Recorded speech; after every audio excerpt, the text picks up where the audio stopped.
sun, I'll be the bride and black that's making you run. I feel alright and we'll feel alright, 'cause we'll work it out. Yeah, we'll work it out. I'll be doing this if you ever doubt, till the love runs out, till the love runs out. I'll be your ghost, your game, your stadium. I'll be your 50,000 clapping like one. I feel alright and I feel alright, 'cause I worked it out. Yeah, I worked it out. I'll be doing this if you ever doubt, till the love runs out, till the love runs out. I've got my mind made up and I can't let go. I'm killing every second till it saves my soul. I'll be running till the love runs out, till the love runs out. And we'll start a fire and we'll shut it down, till the love runs out, till the love.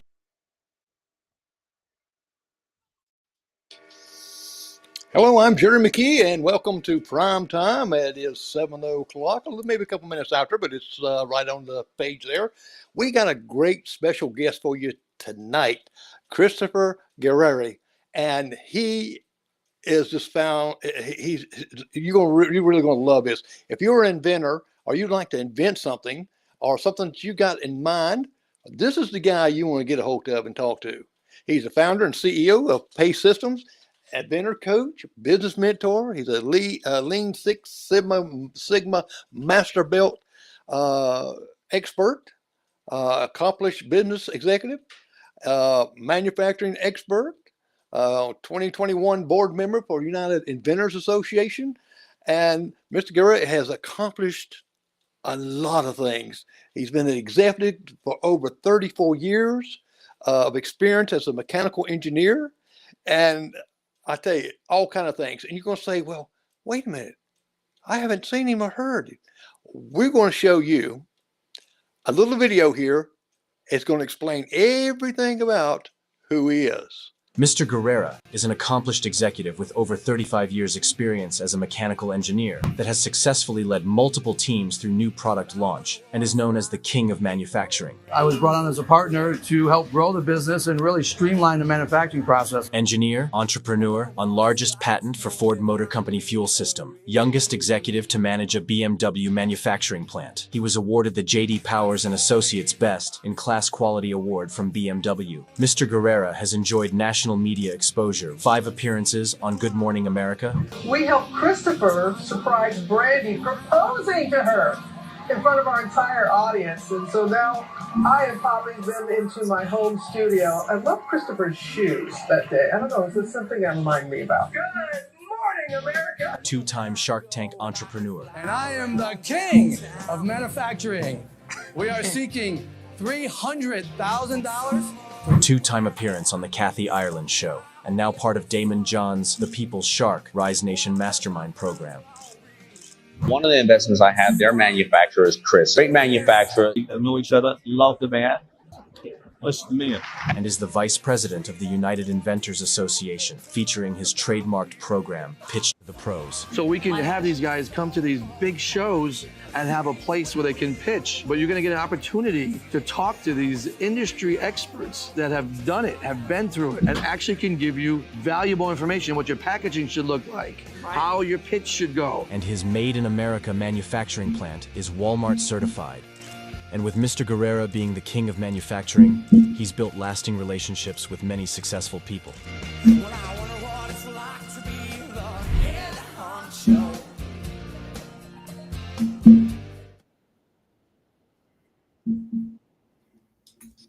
And here's the guy himself. How you doing, Christopher?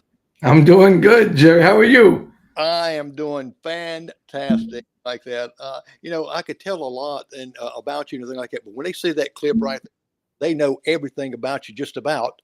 And but we're going to go back a little further. We're going to deep dive, of course, you Lean Six Sigma. So how them deep dives are. And let's go back to your childhood. What got you thinking about inventing stuff, or how did you come up as a child? Was you always inquisitive about things and how want to put things together? Yeah, Jerry, I think it's you're born with this stuff. It's in your DNA. I look back as a kid, I was always mechanically inclined, always like at Christmas time, able to put my toys together. I think what I really started to notice was when I was about 13, I had an opportunity to apply to a technical high school. And back then, that's a long time ago. I'm pretty old now. That's a long time ago, right? There was no technical high schools. They were just colleges. Well, in Waterbury, Connecticut, we had a technical high school called Caner Warren Technical High School. And they basically let you go through about 28 different curriculums. And then at the end of it, it was like a 6-week tour. And at the end of it, you get to pick one that you wanted to do. I went through everything. I went through plumbing, welding, paint and body, electrical, mechanical design, nursing, you name it, they had it. And, everyone tells you what they want you to do. For me, I felt like right from the get-go, I went through all these different things. Yeah, paint and body was fun, and some of the other things were kind of fun, but in my blood was engineering. And I picked engineering at age 13. I was a freshman in high school. So think about that. I picked a curriculum at age 13 that lasted my entire life. Right? Well, I've been doing engineering ever since. That had to be at 13 because you had to juggle a lot of responsibilities. You played sports, and and this really got me. When I was a kid, I had to roll this big wheelbarrow around the neighborhood to collect bottles. You had the largest paper route in Waterbury. Well, I'll tell you, when I bring that up, people go, "What?" Like the young generation, what paper? What's that? And I have to try to explain them what a paper route is. I grew up in Waterbury, so in the winter it was 0 degrees, lots of snow, and I had to get up at 5 o'clock in the morning and deliver papers to 130 people.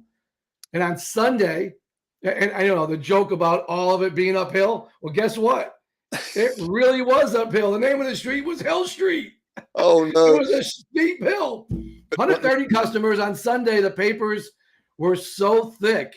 They were like double to triple the size of an ordinary paper. You had to carry these on a bag. It was, I'm not sure the kids today can handle that. I'm picturing you going up this hill and stuff. Now, you're working in engineer at 13 and figuring things out. Did you have your bicycle modified to carry these Well, papers? I was, interesting skill set of mine. I was good at talking. So at age 13, I was able to convince my dad on some Sundays to throw him in the trunk of the car while I hoofed it up the hill, and I could just go into the car, grab a paper, run it to the house, and then run it back. On those days I couldn't convince him, I had to carry him all. I had like a little wagon because you really couldn't put them on a bike. They were too big. So I had to put them in a wagon, some on your shoulders, and carry them around. The faster you did it, the lighter the carriage got and the lighter the bag got. So you had some incentive. Well, you was wore out time you got home. That's it. Absolutely. But you know how it is, man. 13, you can go all day. I did my paper in the morning, hopped on a school bus, went to school, then went after school and did track. I played sports. I played baseball, basketball, but cross country was, a 3-mile run, 10-mile run uphill, go home, and then go collecting. I had to collect for the papers. It was touch a little bit about business as well. So at 13, you had your own business, and you had going to school and learning some engineering. Now, how did this shape your work ethics as you got older?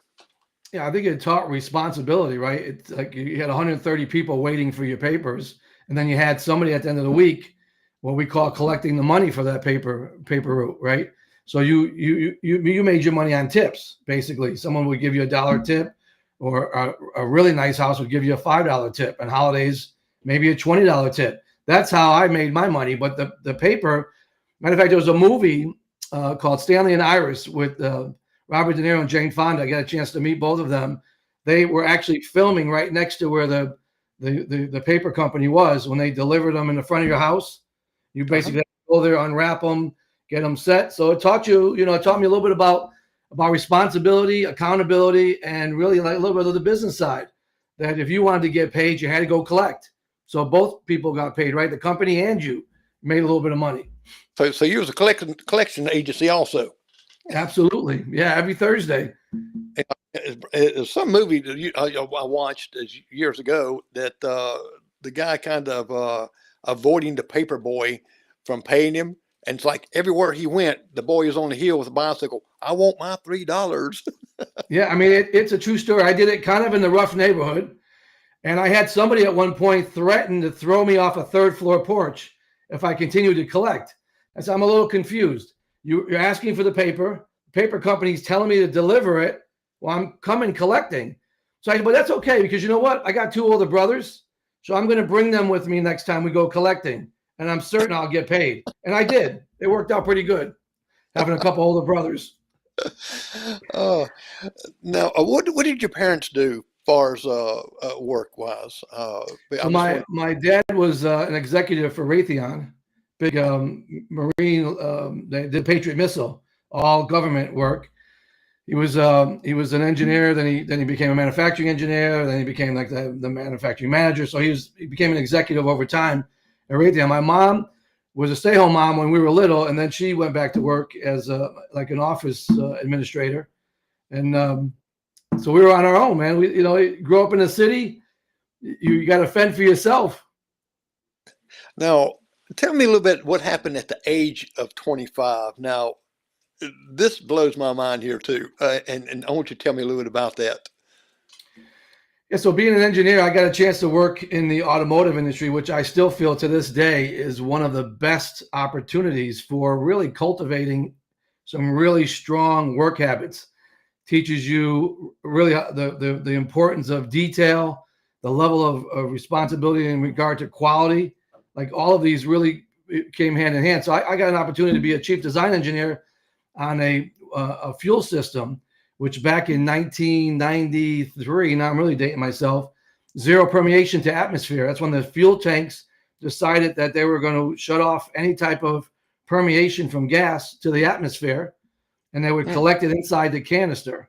So I had to design the complete fuel system, the fuel tank, the pump up to the filler neck, right through the gas cap, and came up with a 1/8 turn gas cap. Ford was the first one in the marketplace to do it. Really revolutionized the industry because everyone copied them afterwards.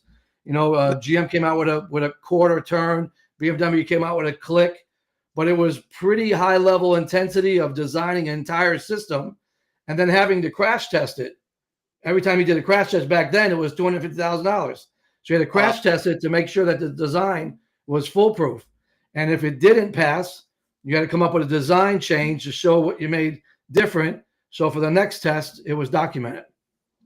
Now, when you talk about the 1/8 turn gas cap design, tell me about that cap because I've been racking my brain a little bit saying, okay, now because I remember all the caps back then. Some of them you just keep on turning. Some Right. now they make them without a cap. Right. So this literally was on with threads. It had a spring load. It couldn't be more than 5 pounds. And I'm not kidding when I say this. Part of the design criteria was for an 80-year-old woman filling up her own gas tank and then literally turning the gas cap 1/8 of a turn. That locked it in place. And at that point, what that does is it takes the spring load and locks it to secure the seal mechanisms inside the valves in the gas cap. Pretty sophisticated gas cap so that nothing could leak out of it, no permeation. Because if you notice, if you ever left your gas cap off on some of the newer cars back in the late 90s, early 2000s, a light would come on your dash saying you have a leak to bring it into the dealership.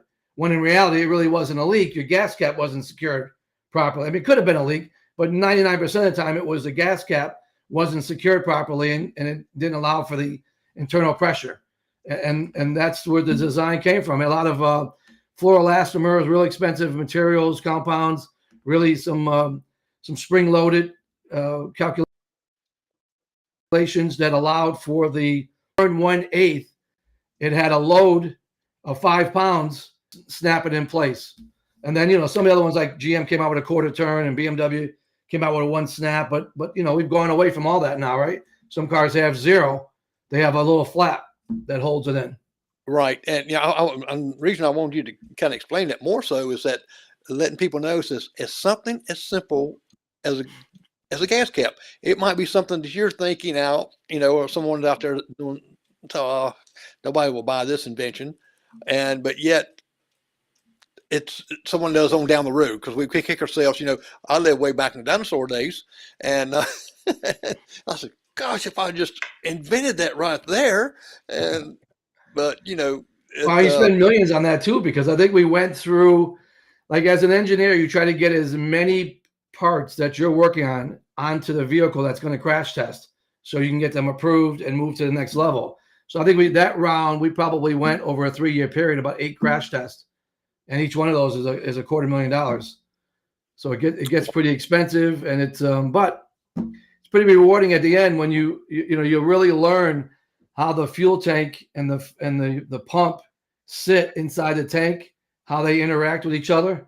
That's why you can get down pretty low on gas, so like just about no gas, and still run, because the way the tank is designed with the slighted angles, it feeds the gas right into the fuel pump and then up through the filler neck and the permeation with the gas cap, which seals it all off. Now, this is at 25. I don't how long you stayed at Ford Motor Company, but you became one of the youngest executive to manage a BMW plant. And we all live right here in Greenway area, where they got a great big huge plant there.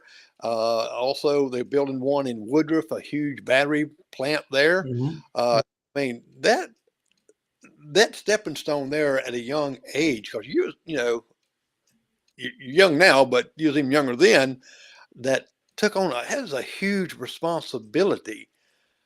Tell us a little bit about your BMW.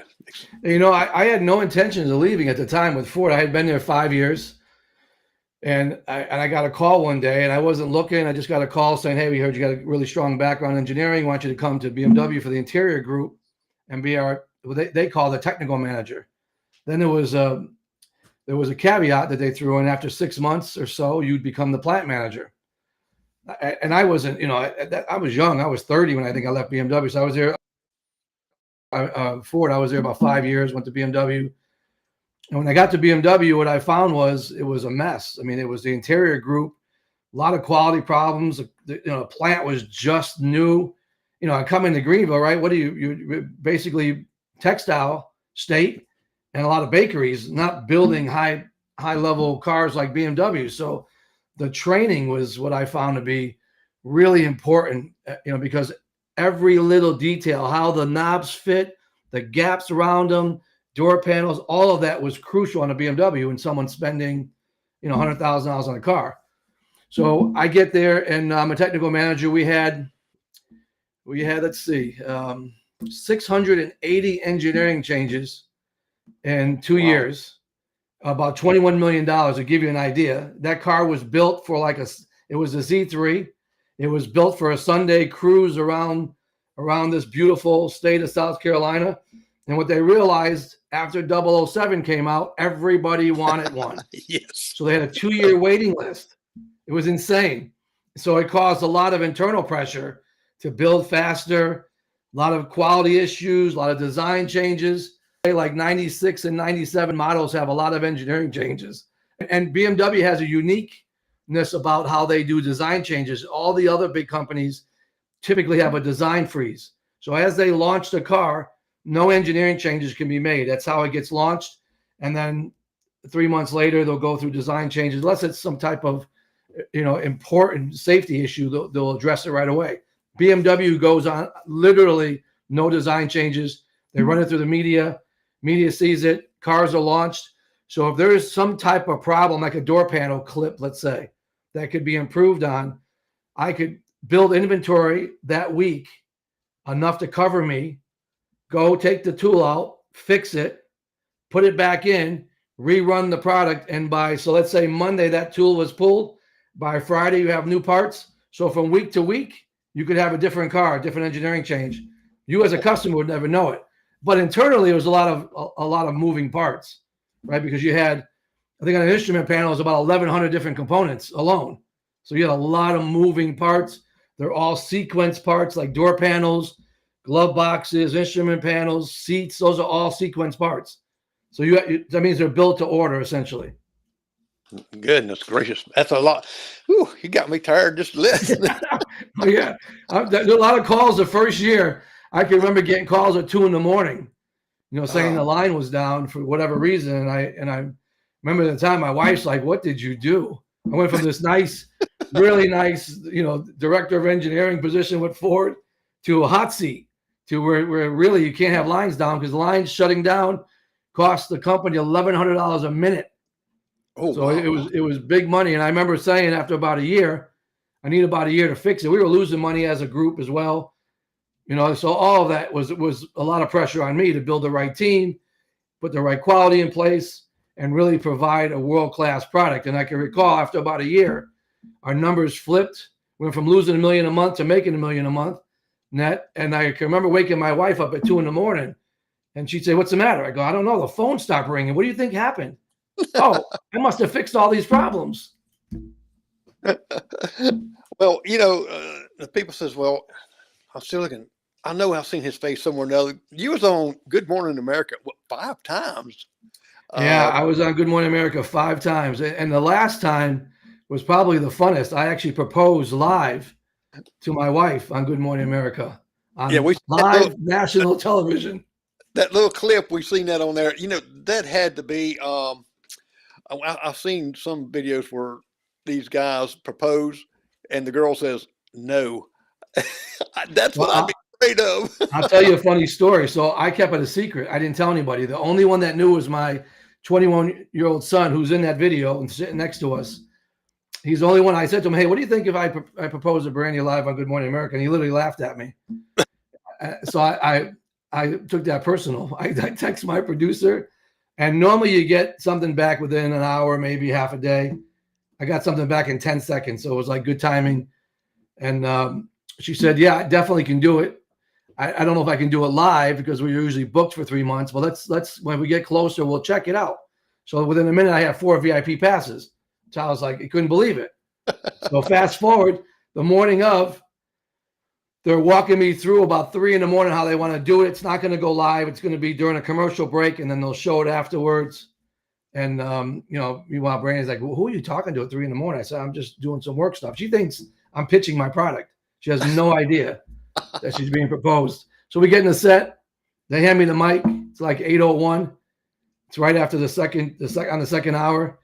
I do my proposal, and there's like this little ledge. You got to watch it. You don't fall off the stairs. He comes out and says, "Hey, did she say," the producer came out, "did she say yes?" And I'm like, yeah. My brain's like, "Yeah."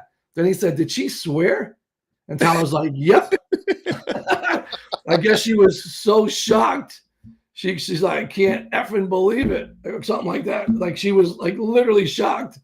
And it was just funny because they were scrambling to shut down the West Coast. It was pretty funny.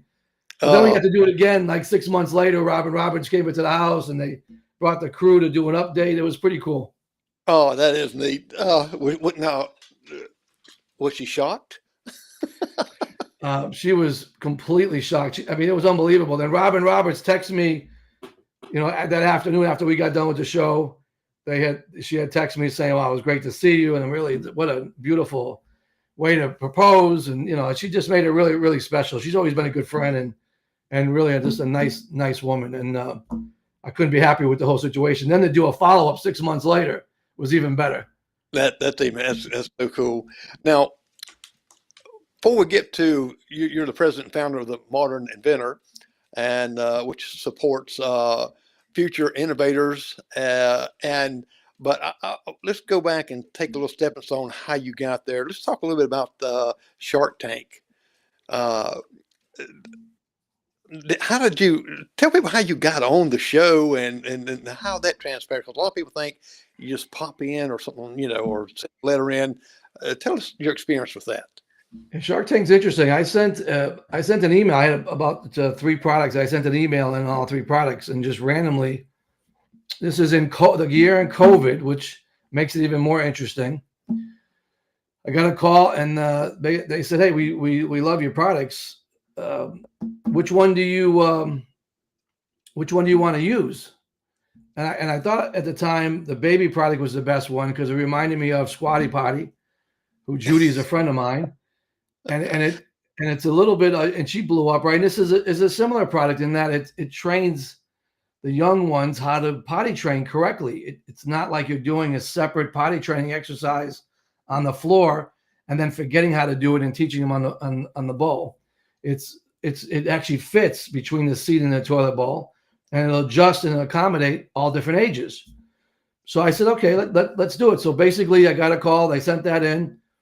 Meanwhile, I had just gotten approved to ship to Walmart to 400 stores in a test trial. They wanted 15,000 units.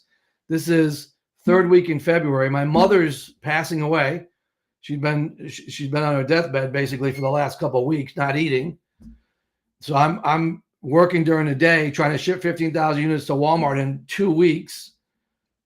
I'm going to visit my mother at night, and I don't even live in that area anymore. This is New Hampshire where my plant is. I live in Carolina. So I'm traveling back and forth. Finally get it out, and guess what happens? So this is the third week in February. The product leaves for March 6th in 2020. COVID hits. So it's like nobody's buying anything. If anybody's going into Walmart, because I went to all the Walmarts to check, they're buying food. They're not buying potty training devices. So we got about 65,000 in sales. I had Shark Tank call me at the same time. And then this whole thing with Shark Tank is a long process. You have to go through different iterations. I think we had to send in about 9 different videos of us pitching. It goes through all these different sequences of producers till it finally gets to Mark Burnett, who's executive producer. He's the one that makes the final decision. And remember, this is all the way in August now. So it started in April. Now we're in August, 10 videos later. And I remember thinking, how much longer is this going to go on?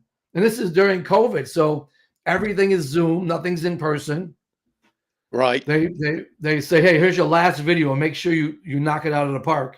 Well, now I know why, because Mark Burnett's team decides on who goes to Shark Tank. And I was told by one of their cast members that was the most applications they ever had. They had over 80,000 applications, and basically 80 get picked. So, they always say it's like hitting the lottery. So we got a call late August to film in September. We filmed the whole COVID process. You take a COVID test before you leave. Hop on a plane, when you land, take a COVID test. It was in Vegas in a whole protocol COVID setup, like a whole separated tunnel at the Venetian in Vegas. Another COVID test when you walk through infrared. Someone escorts you to your room, and essentially you're looking out at the world in Las Vegas, and you're locked in a room for 11 days. Wow. I can't even tell you what that's like, other than it was by the 5th day, I was like, okay, I'm done. You're like literally from a Tuesday through a weekend all the way to the following Friday. You get 3 meals a day. You can't go walking anywhere. You have to stay in your room. Literally locked up. I learned 2 things. I can never be a criminal. I can't get locked up. And I definitely can't be an actor, because on my pitch, you'll see me throwing stuff, and there's memorized lines, and it changed quite a few times. You got to forget the old one. You got to say it, because you watch Shark Tank, you see some people freeze sometimes, right? And they can't get back. I can see why. It's pretty intense. So we pitched in September, and we didn't find out if we would air all the way to the following May.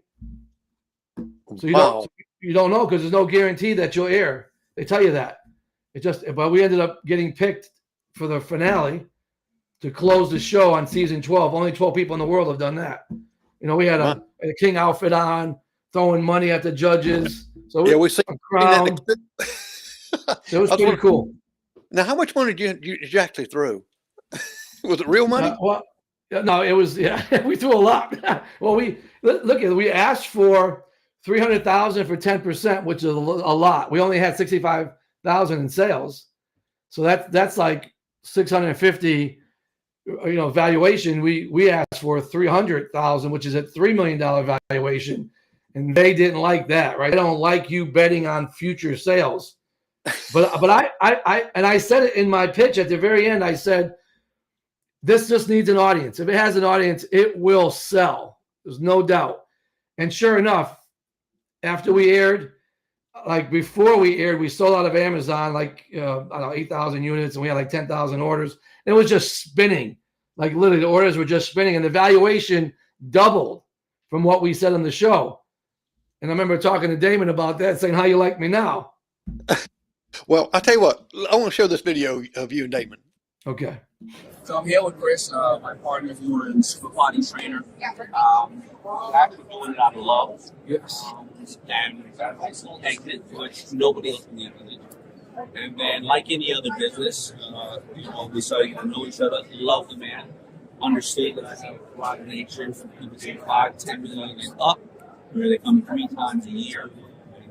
We all talk about best practices, what you're seeing in the market, what are you lacking in the market. You have nobody to talk to in that type of environment. When you're doing 5 to 10 million, you can't talk to somebody doing 500,000, no disrespect, but it can solve the problems. And more Cuban, Daymond John, and all those people are a little bit too busy doing bigger things, right? So there is that little world that you're moving really bad. Do I take it funding? Do I not? Do I sell a little bit of the company? How do I handle distribution? Do I need warehousing? What is all this AI stuff? How do I get partners? Do I hire a CFO? Not solve all those issues. We talk amongst ourselves. Chris is the man.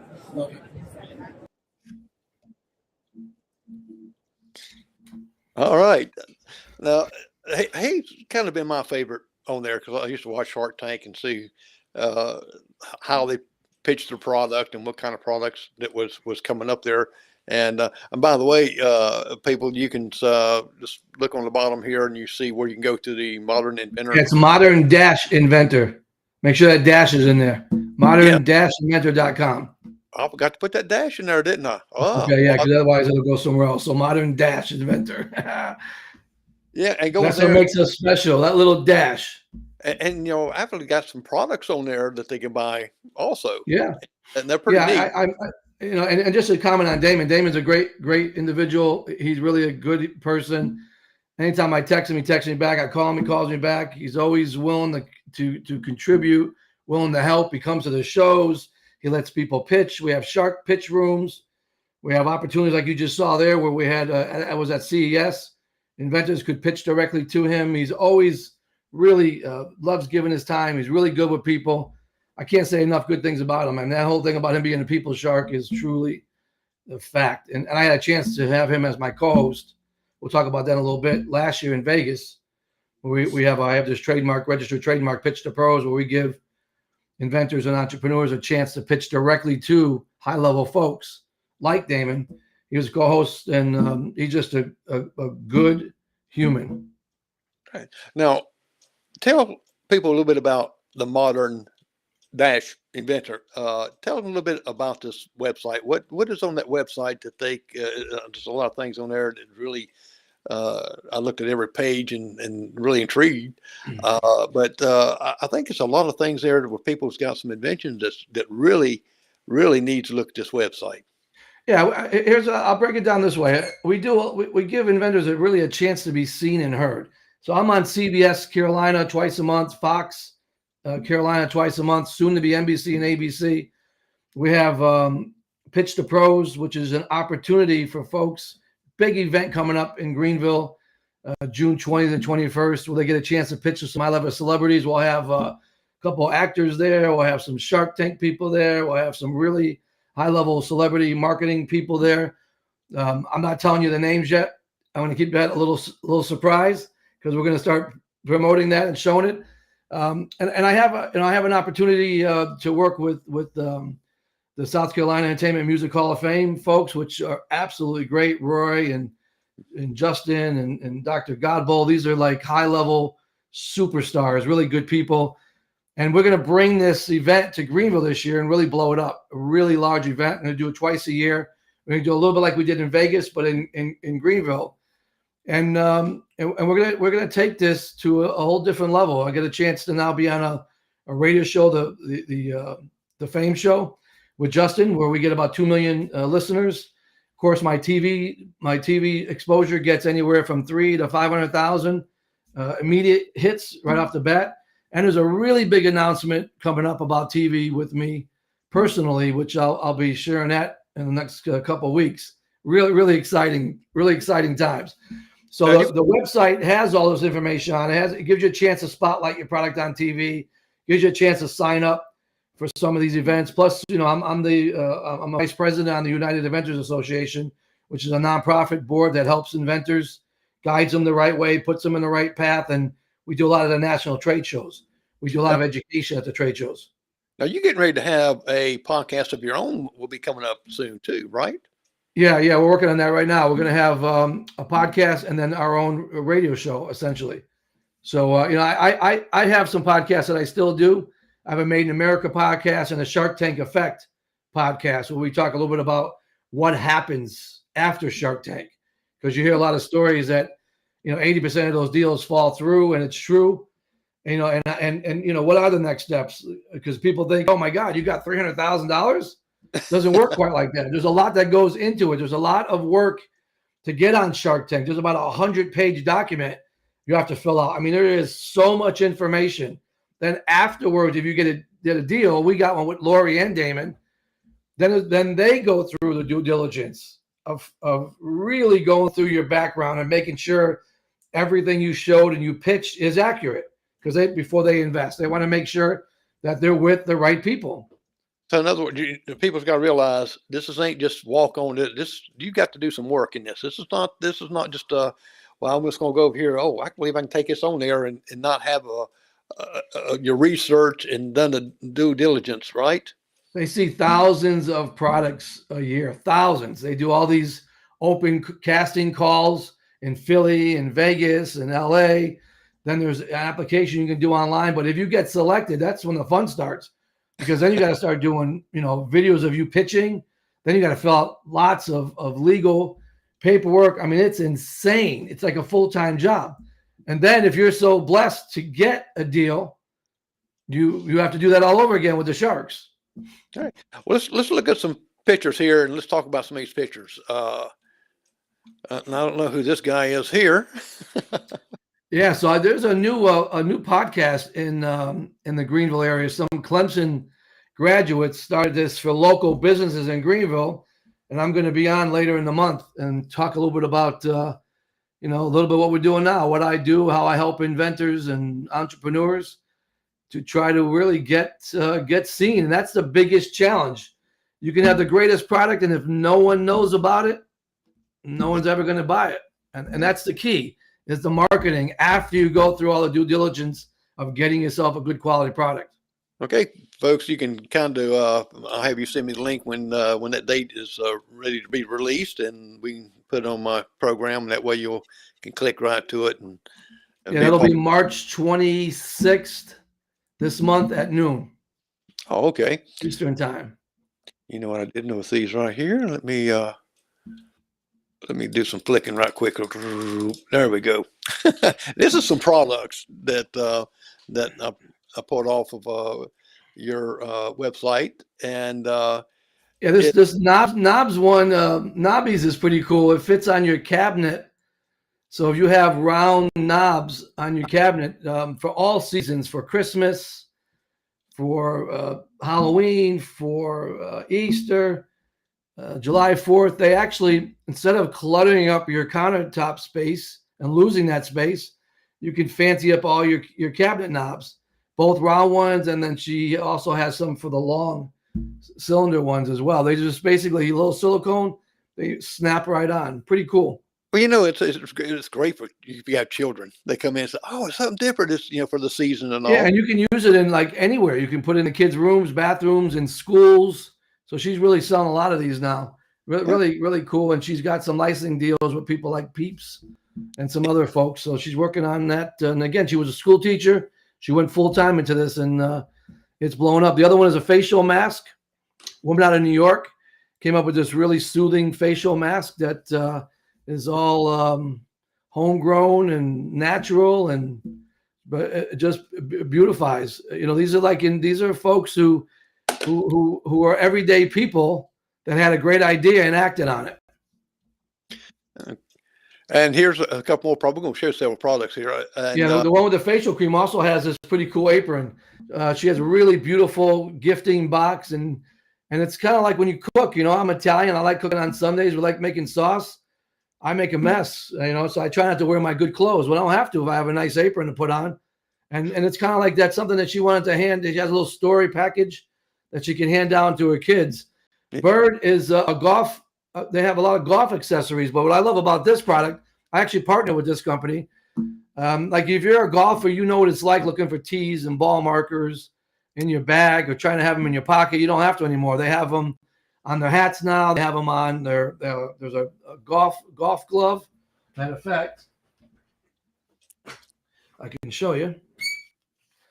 Well, you have ball markers right in your golf glove now, and tees on your hats. They have a belt, so you're equipped. You're like the new RoboCop of golf. You don't have to search anything anymore. It's literally on you, so you don't have to go back to your bag and look for it. Everything is on you, and that's what I like. It makes it. I mean, it's hard enough golfing and keeping yourself organized. This just helps eliminate that pressure and all the excuses you might have. Well, you don't have to go digging around your bag trying to find it. I think I got one in here, or that way you got it on you. That's pretty neat. Now, this guy here, it looks like a fishing rod. This thing is pretty cool. So, actually, we do have a fishing rod too. I'll get to that in a minute. But this one's a little bit different in that it's like a 3-in-1. It's got a blower, a cutter, and an edger, all in one unit. It's really low decibel. They did 70 decibels. 8 hours of charge. It really gives you spots that you can cut that you normally wouldn't reach, and you don't have to have multiple tools now. You just have one tool to do all 3 cutting events. Really genius idea. And there's it's lightweight. There's some gloves. Yeah, there's our glove. There it is. That baby is beautiful. I love it. Again, I mean, if you have between your hat, your belt, you got divot tools, you got ball markers, you got tees. I mean, and you got all the hats. The hat to go with it to keep the sun out. You got the belt to keep your pants tight, and a glove for when you want to strike the ball. So you got all of it covered. There's nothing you ever have to go looking for. Right, and we would say that make your golf score look better, but we won't. I'll just say it'll take the pressure off of you having to look for your stuff and being ready so you can focus on golfing. It's hard enough. This is a pretty cool product, Drip Lock. A magnetic, different sizes. So, if you want to carry some type of lotion or germ cream in your bag and in your travel case, it always seems to leak out or drip somewhere. This eliminates that. Or if you want to have it around kids in school, this will dispense exactly the amount you want. So they're not just pumping it away. It'll just pump one time and it's over. So it's a controlled way of dispensing hand cream or any type of antiseptic cream for like when you want to keep your hands germ free. Now, here's my favorite on the left. Yeah, the Drinkabana. So this got a place for your phone. It's got a place to keep your beverage cool, right? If you're in the sun, this shades it out. It's even got some accessories, little beads that go around it, like the New Orleans style to keep it fancy. Really nice product. That little in the back, there's a little screen for your phone to play music. And then also it blares it out. It has a nice screen to keep it closed. We got a really cool. This is mine. A Tick It Off.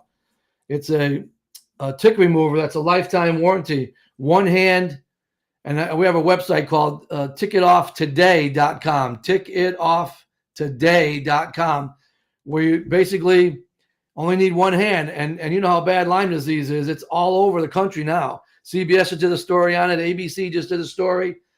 And now's the time. You want to get it when it starts getting warm. But basically, it's a little V-neck, allows you to remove the tick head. Then you can put it right in a jar and have it analyzed to see if it had any diseases on you. So you can check without having to have any blood work done. You can immediately have your tick check to see if it was if it had any type of disease on it. Yeah, and plus it's a lot of people don't know if you pull a tick off a wrong way, the head goes in, and you just might as well just left it. I mean, it'll get infected. That's the big thing is when this pulls the head, it's got a V shape. It when it goes in, it pulls the head right out. It has no place for it to go, but inside that little cup. And like you said, if it stays in your skin, it's pretty dangerous. If it has Lyme disease, that's a whole new game. But if it doesn't, and it stays in there, then it gets infected, and you have other problems to deal with. Now, who's these guys here? Yeah, I was at a one of his Rise Nation mastermind. These two gentlemen on the left handle a lot of startup on businesses and how to really scale your business.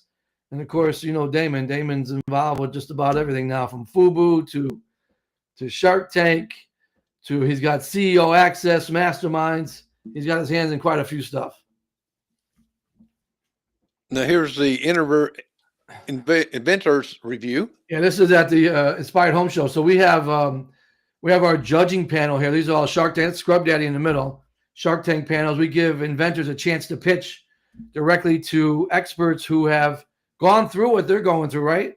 And giving positive feedback immediately on their packaging, on their product, how to get it in retail, maybe find a connection. So we provide a platform for inventors and entrepreneurs to really have an opportunity to get seen or heard. And then at this event, we had Mindy was there from Shark Tank Casting. So we had a lot of Shark Tank people. It was standing room only. It was really packed. It was pretty cool. Okay, and here's the pitch to pros. Yeah, this is in Vegas. So Daymond was my co-host. So we had about 150 products. We had two events. We had a pitch-off event. So we had 13 products that made the main stage, which got a chance to pitch to high-level folks on the judging panel, like Rudy Maurer, who does the celebrity marketing, Jason Pfeiffer, who's the chief editor of Entrepreneur Magazine, Everett Taylor, who's the CEO of Kickstarter, Carmen Danisco has a really big sourcing and supplier company all over the world, and we give them a chance to pitch in front of the largest crowd of the event, 2,200 people, with 11 million around the world watching. And wow. They get a top 5. So we had a pitch off day. Of the pitch off, there was 2 sets of winners that pitched out of the 35 that we had. They got a chance to go to the main stage. And one of them from the pitch off actually was in the top 5. They won $10,000 and a bunch of service awards and opportunities to do business with other folks and mentoring services and marketing opportunities. So really a great spot for inventors. We're going to bring that same program here to Greenville, South Carolina. Yeah, that's to me, the exposure is priceless, really. It's insane. That's all everybody was talking about after we were done with this event. Social media literally blew up. I mean, I think I had 350,000, in some cases 450,000 views of what I was doing on social media, and we brought it to all the television stations. So it got a lot of traction, and it's a great program. There's no place in the world you can get that type of exposure that quick.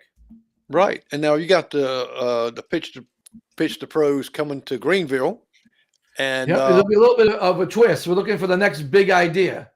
So we're taking the entertainment aspect of Shark Tank, and we're bringing it to with the South Carolina Hall of Fame, the Entertainment and Music Hall of Fame, where we're combining the two and bringing it across all platforms throughout the country.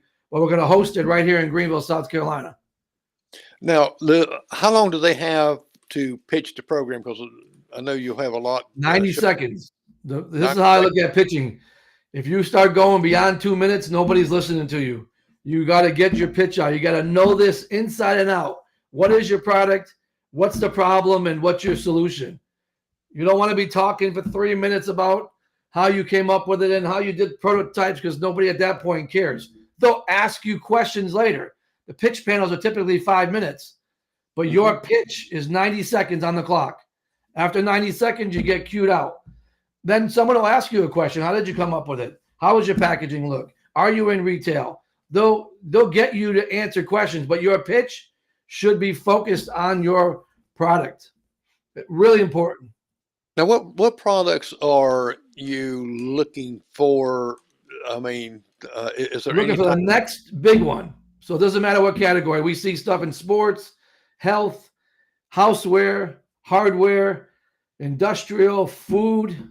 We see them all. We want to see the next big one. We want to see the next Scrub Daddy, the next $100 million product.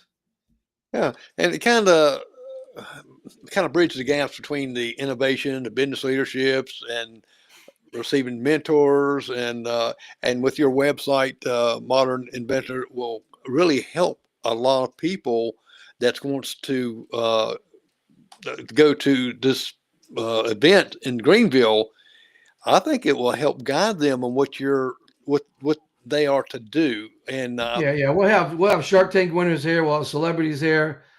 We'll have patent attorneys. We'll have bankers, financial people. We'll have investors. I mean, it's like a place you come to where you can only dream of, right? Like to get on Shark Tank is a wild shot in the dark. It could happen because it does happen, right. But then even then you gotta convince somebody to partner with you. But at least here we give you opportunities. You talk about the music industry. Taylor Swift came up with, as an entrepreneur, her little picks for her guitars had pictures on them. She was the first one to start coming up with the pictures on the picks. That thing blew up. She sold millions of them. So you just don't know who has the next big idea. And and to me, the greatest ideas come from people thinking, this is silly. Maybe not want to do it. And sometimes the silliest things blows up. The silliest I'll tell you, I think of. It's when you don't react. I always say, if you don't take action on your idea, you're going to see it in the market if it's a good one, because it is what it is. It's just an idea, really, until you act on it. You got to find somebody that can help you. You don't have to be alone in this travel, in this mission, in this journey. You can find somebody that knows what they're doing, like me, that can help you along the journey. That's why we have these events a couple times a year, and we do them at the trade shows, because we want to give back. We want to help entrepreneurs. If you ever saw the movie Joy, I did an interview with Joy Mangano, and she came up with the mop. And if you watch that movie, that's about as aspiring as you can get. The hurdles she had to go through, the amount of money she had to borrow, the people that tried to copycat her or rip her off and steal her idea and her patent, what she had to do to go through it. It's like that with anything you do. If you have that much passion, you have a great idea, you definitely need to follow through on it and get it into commerce, because you just never know. You just never know the next big idea. It's right around the corner. If you don't do it, I promise you somebody else will. Right. And that's why these events that you put on are great for people to have that opportunity. Your website, Modern Inventor, your podcast, things where you're talking about these things, just like tonight, telling you some things you do. And one back in my days, one of the most silliest invention in the world to me was the pet rock. Yeah, I don't know. I mean, the pet rock. How about the little fish on the wall? The talking fish. Sold millions, hundreds of millions. That's what I'm saying. You just don't know. That's why you really need to act on it. And I always say, I can remember when I was a kid. Talk about being that 13-year-old. I was probably like 10, saying to myself, as I'm checking out of the register, just simple math. I look at these different keychains or little straps that used to be hanging up as you went out on the register. I mean, think about it. If it's $1, right, probably cost you 10 cents. You sell 1 million of them, you're good for life. Your kids are good, right? From that standpoint, I was thinking about that when I was 10. Well, using your combination of being an engineer, expertise, experiences in what you're engineering, your degree, but also mostly is with all the exposure and all the places you've been on, the television programs you've been on, and pushing the products that people come to you and say, look, I got an idea, and you've got to actually show them the directions to go. And that's the key thing. No one really, they don't know directions, or they could get ripped off real easy. And coming on your website and talking with you, coming to these events, they're going to learn a lot about things that they never even thought about, right? Yeah, definitely. I think, everyone goes through hurdles or spending money in the wrong spots, but everyone seems to always forget after they spend his money on a patent or really I see a lot of people get inventory. I'm not a big inventory guy, right? I like to talk about inventory turns, not massive inventory, but you have to market it. You have to be able to get it out to the mass audiences. For me, I find TV is my best avenue, right?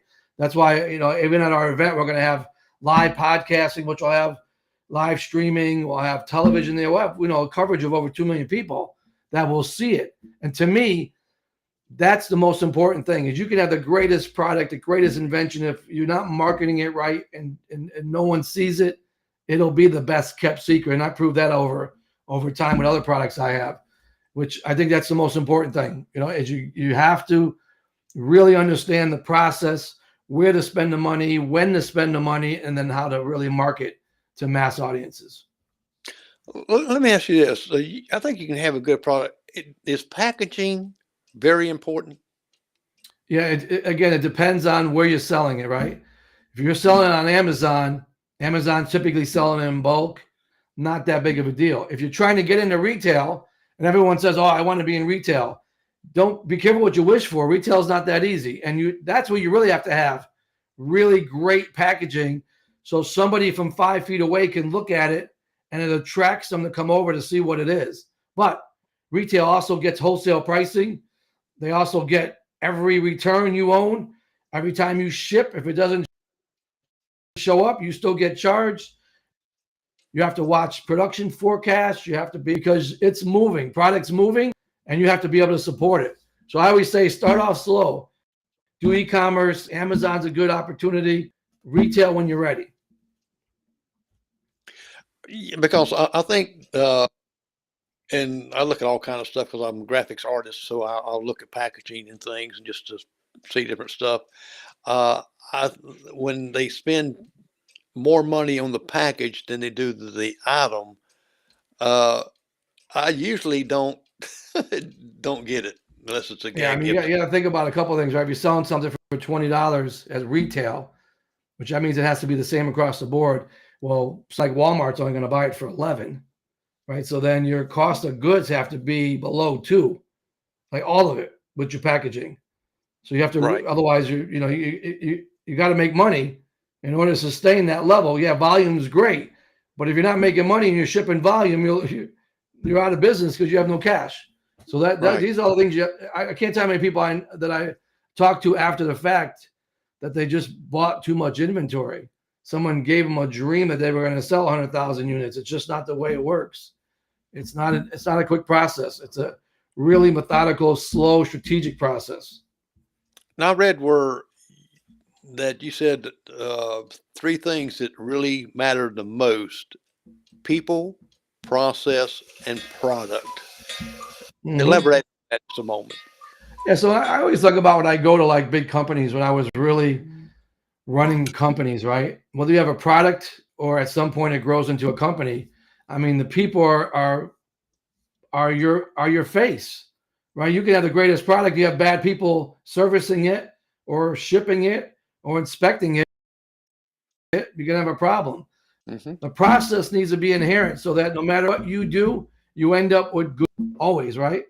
And it has to be competitive. Right. So when all of those work, you have a really world-class operation. And that's what I always stride myself on, whether it was BMW, Ford, no matter what company I went to, I invested in the right people. I invested in training these people in the right process and then delivering a good quality product. And your show and yourself, you empower people to, like you become the members, the mentorship, education, partnerships, and all these opponents has an impact on their innovation. Yeah, 100%. Well, I'll give you an example. I have an impact on my son. This shirt you see here, he's launching a new clothing line called Change It All, right? And here's a kid who's now 33 years old. He grew up. I was buying him FUBU clothing when he was 7. Guess who's responsible for FUBU clothing, right? The founder is Daymond John. So a couple of years ago, we were at an event and he wanted to meet my family. We got a chance to meet Chris. So think about that. Talk about full circle, right? I think at the time he was 32. So we were buying him clothes. Who would have thought 32 years later, I would be friends and partners with Daymond John, and Chris, who was wearing the clothes and is a fan of the clothes, is meeting the founder of FUBU. It was a pretty cool experience, something my son will never forget. And now he's got his own clothing line because of it. Well, see, you never know how yourself's going to inspire somebody if just taking these steps here. If you got a product that you think is going to be the best thing in bread, then bring it to these events. Bring Yeah, it. yeah, and I think you go through trials. I mean, he started as a kid selling clothes. Then as he got older, now I change it all. It's called Change It All Official.com. You'll see like he's got some really creative stuff on his website, clothing, but he's really got some inspiration from all of this, and he's on this journey now. And he happened to meet Daymond John along the way. Well, so that's great. It's like you said, the product it drives value, success. You got to focus on creating something that's going to solve a problem. That also is going to meet the market demand and user needs. That's kind of like the three things there that you've been talking about. And please, folks, you can go and see the Modern Inventor website. Remember, put the hyphen in there. Modern-inventor.com. Exactly. Well, Christopher, I really appreciate you coming on the show, and we're right at the top of the hour already. It goes by pretty It quickly. goes by quick. It was my pleasure. I really enjoyed it, Jerry. Well, just been a great learning experience for me because I learned a lot of stuff from a lot of things you was telling me, and we'll be posting on my pages there where you'll be able to see and when these events come. And Greenville, I encourage you to start getting your brains working. If you got something that you says, well, I think this will work, try it and see if it works. And So we're looking for the next big idea. It's out there. We want it. That's it. That's it. Well, ladies and gentlemen, again, thank you for watching. Hope you learned something today. And next week, we're going to have a young lady named Tori Miller. She is going to, she's got a great song out and called Abilene. She's hitting the country charts. She's up to, I think, maybe 8 right now. So she is going fast. And she's going to be on next week to share her story and some of her music. Again, that's my love now is music. If I could just sing, I'd have it all. Me and you both. Well, thank you again, ladies and gentlemen, for watching, and God bless.